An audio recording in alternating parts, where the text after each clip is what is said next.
Hey everyone, today we're actually going to do a hind quarter. Like our other video, we showed you how to maximize your meat and everything on the front shoulder, bone out for the back country kind of thing, and keeping the butcher happy. I've got an oryx hind leg right here, and he actually did leave the pelvic bone in here, so it's going to be nice because I can actually kind of show you how to get around on that ball joint and that kind of thing if you don't know how. These things are kind of a pain when guys take saws like this because they're not cutting in the correct spots, but I'll still show you how to get this thing out of here.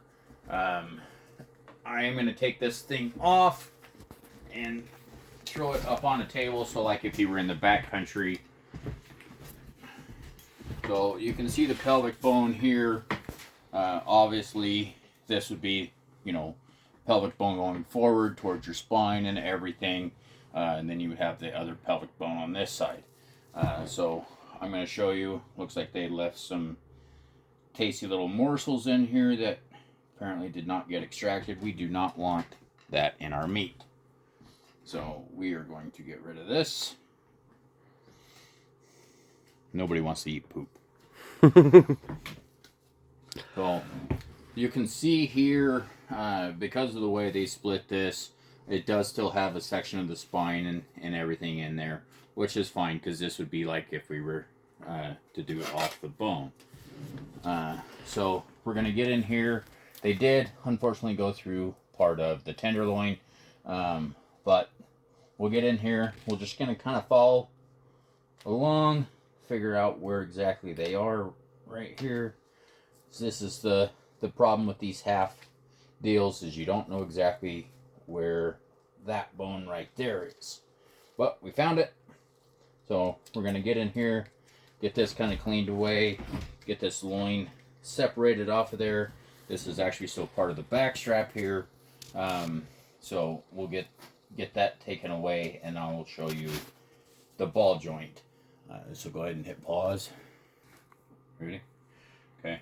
So we're actually going to come at this on the back side. Like I said, we're doing this like it's in the field. So I'm not even going to worry about trying to get the rest of the back strap off there.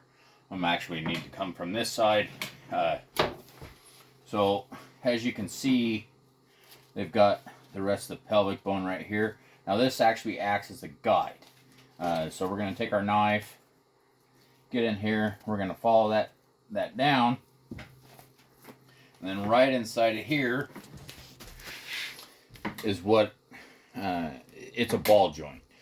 So like, even if you're not boning this out or whatever, you get back to camp or whatever, and you still have this attached, go through and pop this ball joint and get rid of this pelvic bone if you've already got this thing broke down. And the reason I say that is because there's a lot of heat that gets trapped inside these hams, and that's where you get your bone sour from. But we're going to get in here, right at this ball joint here, and we're going to get this thing popped.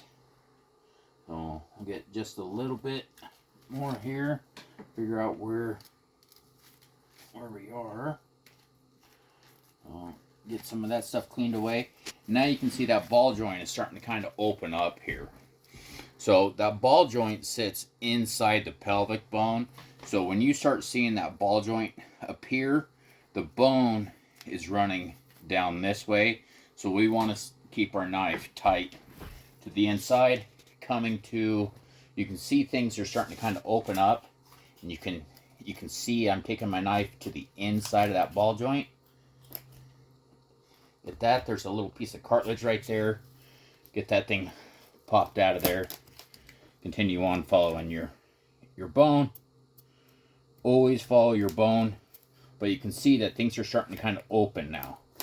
Now, if this was a hanging carcass, this thing would start pulling away. You could just grab it with your finger, start pulling it. But because we're on the ground or a table, you got to kind of just slowly kind of work this thing back. And then inside of here, there's another bone that runs this whole length. So we're going to keep our knife tight to it. Get that to where it pops free.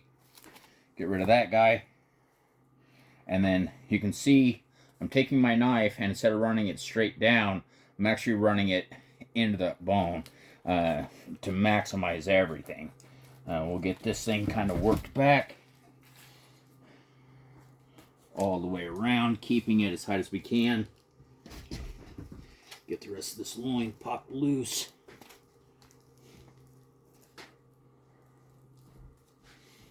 Come back into it. Get that kind of out of the way. And you'll see that I can now actually put my knife through, but you don't actually want to. Just because of how this bone lays out. So we'll get this. We're going to come back to this side, to the top side. We're going to get this cartilage kind of backed away out of there. Because that will actually fight against you. And then keep working that towards the top, staying tight to that bone. Always want to go back away from the meat. You can see that I'm literally just got my knife on the edge of the bone, and I'm just getting that ripple out of there.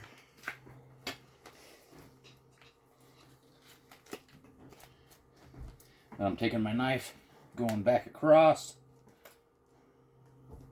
finding this bone has actually got a separation on there because of how they took it apart.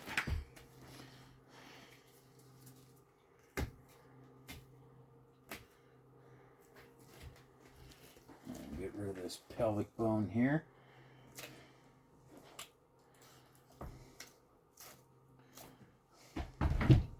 So we'll clean this guy up a little bit later. But now here is, so obviously this piece is the back side of your loin. So we're going to go ahead and get that guy out of there. If this was a beef, this would actually get cut into your sirloin, which is actually sitting right here. It's just this top little piece. But for this video, we're not going to do that. So we're going to come back here. We're going to take this Achilles. We're going to pop that guy. Now, if you are taking it to a butcher and you are keeping the bone in, keep that Achilles attached. And it's for us to hang it. We can wrap a rope, but it's a lot nicer if we actually already have that handle. But as far as backcountry, you can kind of see this guy's got a little bit of the entrails still attached. That's going to be gut bag. That's going to be the poop chute, whatever you want to call that. So obviously that is not something you're going to want to eat, but don't worry about trimming it right now. Let the butcher do it. The butcher can trim that off there for you. We want to keep that outside fascia on there, keep that intact. But hold your knife like this, come to the top side of the ball joint here. You can see that ball joint sitting right here. We're going to run our knife right at the top of the ball joint. There's a little piece of cartilage right there. We're going to get that. We're going to work back towards that bone, and we're going to just follow that bone. Now, on this side, on the sirloin tip side, this side is going to come straight back to the front. Now, if we were doing the other side, it's going to be to where if you were cutting on this side, you're going to come straight back, and you're going to come around, get around that knuckle, and come off this side. But for this one, we're going to do this side. And you can see I'm not cutting all the way through because I want to keep all this muscle group intact. It's going to make the butcher happy. It's going to be easier for you guys to pack out. And it's going to have a lot better quality of meat.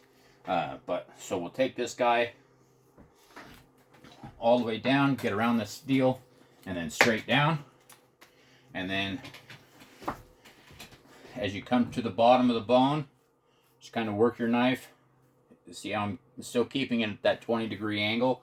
Getting the top of that bone, getting that thing kind of freed up. Now, if we were on a hook or something like this, I would actually just take this whole piece and tear it off from the knuckle down. But because we are in the backcountry, we're going to do it this way. So you can see that I did not cut all the way through. I'm just following that bone down. So I'm going to go to this side. I'm going to grab the front, and I'm going to follow that bone down right at that ball joint. Now that ball joint goes down quite a bit. So just follow with your knife and get all the way around that ball joint. And then come to the top side. Go right off the top of the bone. Getting it kind of pulled. Use those fingers to kind of pull things out of your way. You can see on this side the bone does have a little spur right here, so you just kind of feel around. Never ram your knife into it. I see a lot of guys do that. Never ram your knife into it, because what's going to happen? You're going to have to resharpen. We want to do this without ever having to resharpen. This will save on the blade. So get around that, get that little bit of cartilage pulled free. Then we're going to take our knife, go away from us, only going in just a little bit. We're going to get that peeled off of that bone. Then we're going to hit a knuckle right here. We're going to go around this knuckle, keeping it tight, and we're going to pull down this shank muscle. And then once you get to the bottom of the shank muscle, pop your knife all the way through and continue back, following that bone. Get in there. There's a piece of cartilage right here that will be a nightmare for you if you do not get it early. So we're going to pop that piece of cartilage. Once you get that piece of cartilage, you can literally start kind of working this guy back. And then we're done with that part. Now you have a handle. So take our knife, go underneath, get around that ball joint, and as soon as you can, you're going to go straight back up to the bone, get that bone down, come back to this side, cut just right here, right on the opposite side. There's a piece of cartilage right there that will hold you up. So as soon as you get around that, go around that knuckle.